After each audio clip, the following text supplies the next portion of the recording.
Hi, my name is Sheila Willis of Impact Tourism, the developer of the History Check mobile app. Welcome to History Bytes, your daily dose of Alberta Historical Trivia, brought to you in partnership with Belt Drive Betty Media and the Canadian Motorcycle Tourism Association. You can register to answer the questions for a shot to win prizes, or just take the quiz to satisfy your own brain power. Either way, we're excited to see how much of Alberta's history you really know. And yesterday's question was, who first applied for homesteads on the land that would become the town of Spirit River? Is it A, railway frontmen, B, American settlers, or C, land agents? And the answer is A, railway frontmen. John Duncan McArthur built more miles of railway than any other Canadian contractor. In 1912, his Edmonton, Dunvegan and British Columbia Railway was moving north in Alberta. J.D. McArthur originated from Manitoba.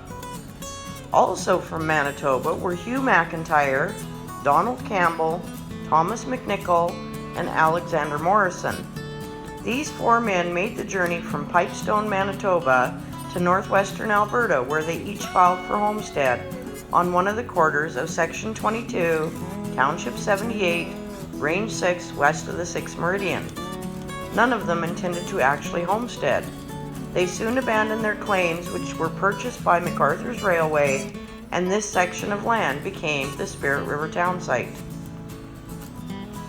One of these men, Hugh Macintyre, wrote a diary of over 100 pages about the trip. It's often humorous and chock full of information on places, people, and landscapes.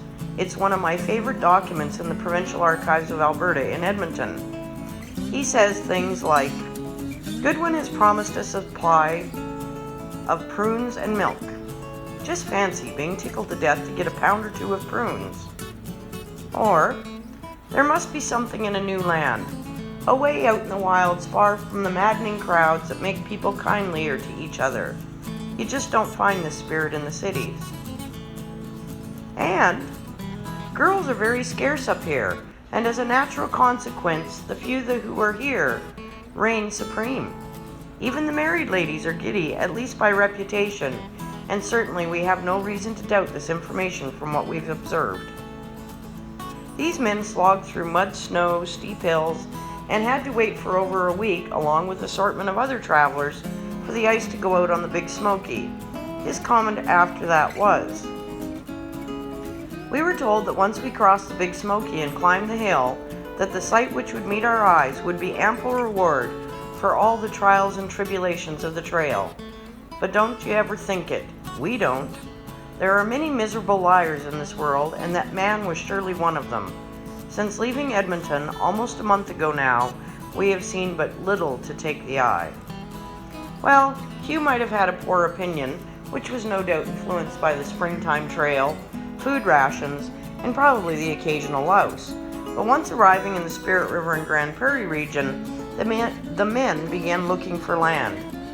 He only hints that it was for the railway. Unfortunately, the diary ends on April 20th, 1912, without reference to his claim, payment, or return journey, so I've been left high and dry to tell more of this story, at least from this source. So tomorrow's question is, the legend of the Lost Lemon Mine starts with the murder of Frank Lemon's partner. What was his name?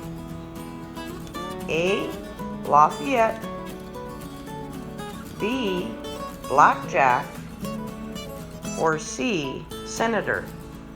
Come back tomorrow for the answer and the story that goes along with it. Then we'll load you up with the next day's question. Enjoy!